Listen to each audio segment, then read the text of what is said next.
Bonjour à toutes et à tous, j'espère que vous allez bien. On se retrouve aujourd'hui pour lire la scène 1 de l'acte 5 de la tragédie Phèdre par Jean Racine. Scène 1. Hippolyte, Aricie. Aricie. Quoi? Vous pouvez vous taire en ce péril extrême? Vous laissez dans l'erreur un père qui vous aime?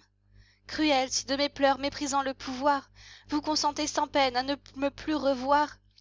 Partez, séparez-vous de la triste Aricie, mais du moins en partant assurez votre vie. Défendez votre honneur d'un reproche honteux, et forcez votre père à révoquer ses vœux. Il en est temps encore. Pourquoi, par quel caprice, laissez-vous le champ libre à votre accusatrice? Éclaircissez aisé. Hippolyte. Et que n'ai-je point dit? Ai-je dû mettre au jour l'opprobre de son lit?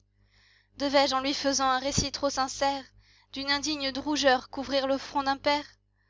Vous seul avez percé ce mystère odieux. Mon cœur pour s'épancher n'a que vous et les dieux. Je n'ai pu vous cacher, jugez si je vous aime, tout ce que je voulais me cacher à moi-même. Mais songez sous quel sceau je vous l'ai révélé. Oubliez, s'il se peut, que je vous ai parlé, madame, et que jamais une bouche si pure ne s'ouvre pour conter cette horrible aventure. Sur l'équité des dieux osons nous confier, ils ont trop d'intérêt à me justifier, et Phèdre tôt ou tard de son crime puni n'en saurait éviter la juste ignominie. C'est l'unique respect que j'exige de vous. Je permets tout le reste à mon libre courroux. Sortez de l'esclavage où vous êtes réduite. Osez me suivre, osez accompagner ma fuite. Arrachez-vous d'un lieu funeste et profané, où la vertu respire un air empoisonné. Profitez pour cacher votre prompte retraite de la confusion que ma disgrâce y jette. Je vous puis de la fuite assurer les moyens. Vous n'avez jusqu'ici de garde que les miens. De puissants défenseurs prendront notre querelle.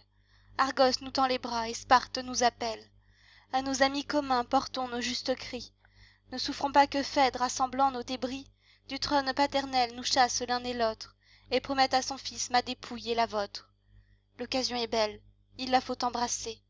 Quelle peur vous retient? Vous semblez balancer? Votre seul intérêt m'inspire cette audace. Quand je suis tout de feu, d'où vous vient cette glace? Sur les pas d'un banni craignez-vous de marcher? Aricie. Hélas, que tel exil, Seigneur, me serait cher. Dans quel ravissement à votre sort lié, du reste des mortels je vivrais oublié.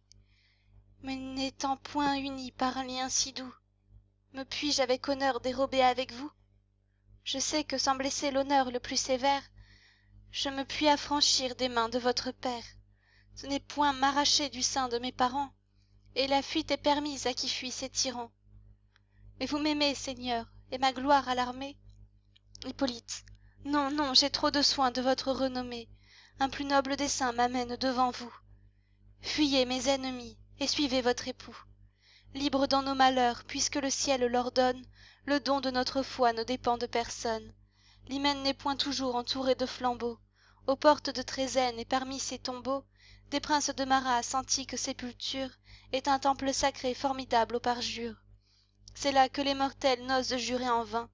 Le perfide y reçoit un châtiment soudain, et craignant d'y trouver la mort inévitable, le mensonge n'a point de frein plus redoutable. Là, si vous m'en croyez d'un amour éternel, nous irons confirmer le serment solennel. Nous prendrons à témoin le Dieu qu'on y révère, nous le prierons tous deux de nous servir de père. Des dieux les plus sacrés j'attesterai le nom, et la chaste Diane et l'auguste Junon, et tous les dieux enfin, témoins de mes tendresses, garantiront la foi de mes saintes promesses. Aricie. Le roi vient. Fuyez, prince, et partez promptement. Pour cacher mon départ, je demeure un moment. Allez, et laissez-moi quelques fidèles guides qui conduisent vers vous ma démarche timide. Et nous nous retrouvons la semaine prochaine pour lire la scène 2. Portez-vous bien, à bientôt!